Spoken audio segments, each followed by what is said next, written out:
Pegidle is what would happen if Peggle became an idle game and married adventure capitalist and went nuts.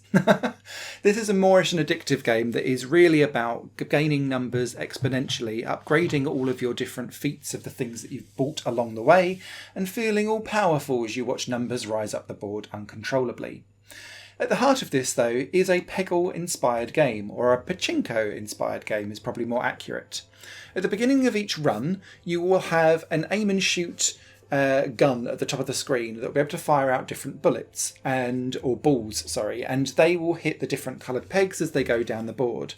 There's a lot of variety that you can unlock during the gameplay, but the essential three are: green are the boring basic ones, yellow give you cash, and they're golden pegs, and the red ones are prestige pegs, and they give you prestige points that you can then take to unlock additional upgrades to your overarching run when you prestige and level up, very much like Adventure Capitalist, where you then have your upgrades in between each run, so you can then go faster and grow exponentially every time you prestige and re-go again. Knowing when to prestige with these games is always in the drive for efficiency, and I'm never very good at that because I'm always hanging on to I need to see some actual progression as I go through the game itself. But what happens is that each ball that you unlock can be leveled up through cash, so that every time they hit a golden peg or go into the basket, they generate more money. You can then unlock auto drop, which is where the balls will constantly fly from the top of the screen down, regardless of whether you're shooting or not. And that moves it from a Peggle pachinko game through to an idle pachinko game. And really, the main crux of this is building up that auto drop to drop so quickly that all of the balls are just smashing all of the pegs very, very quickly, and you can keep going through different peg boards and different arrangements, building up your cash and your prestige points to therefore unlock the next ball, start levelling up that. And you can start to turn certain balls on or off, because some of the earlier balls, if they start hitting pegs, are actually not going to generate very much money. So you want to start to turn those off as you go up the chain so that you can make each ball drop count. Now, as you go to prestige, you are then greeted with this overarching skills map, which allows you to constantly turn up the amount of money that a golden peg might hit or a ball into the bucket might hit. You can also change and increase the amount of times a golden peg would arrive or a prestige peg would arrive. And then you can unlock additional pegs like rainbow pegs or pegs that become bombs that explode and cause like a area of effect around things too. And you can invest in those too if you like. I found that with this game it was very much around making sure that as many prestige pegs arrived as possible, because prestige then allowed you to unlock bigger boards.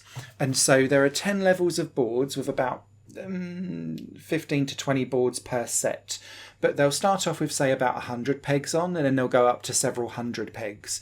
And the beauty of this is then as you're cascading more balls down and you're hitting more money, you're clearing peg boards quicker, you're then gaining things exponentially too. Those boards will then start to become more complicated, so it will require ricocheting balls off of each other, and each ball has different physics and a different approach to it. You'll just need to work out which ones to kind of turn on and off and make sure that you become a really efficient machine, for want of a better phrase. Now, during playing Pegidle and actually being active in the game, I found this enjoyable and fun to play. But I'm always quite breezy with idle clicker games because they're hands-off by design. The problem and the main criticism I have with Pegidle is that when you do leave that game alone, the incremental gains that you get when you're not playing the game is disproportionately way smaller than anything you would get if you was actively playing the game, or actively having it minimised in the background whilst you go off and do other things, like voicing over videos, which is what's happening now.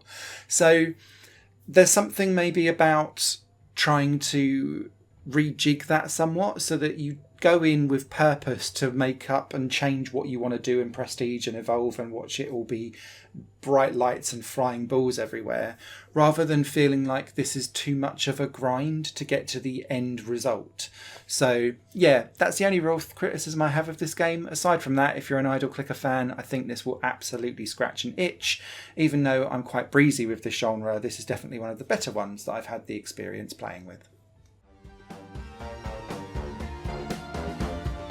Higher Plane Games is part of the Higher Plane Network, a completely independent media outlet supported by people like you. The goal is to create the best possible content that cultivates a richer indie scene for games as well as music and entertainment. To find out more and to get involved, visit patreon.com/HigherPlaneNetwork. Your support makes all the difference, and in return you'll gain access to bonus content and downloads. Thank you for watching.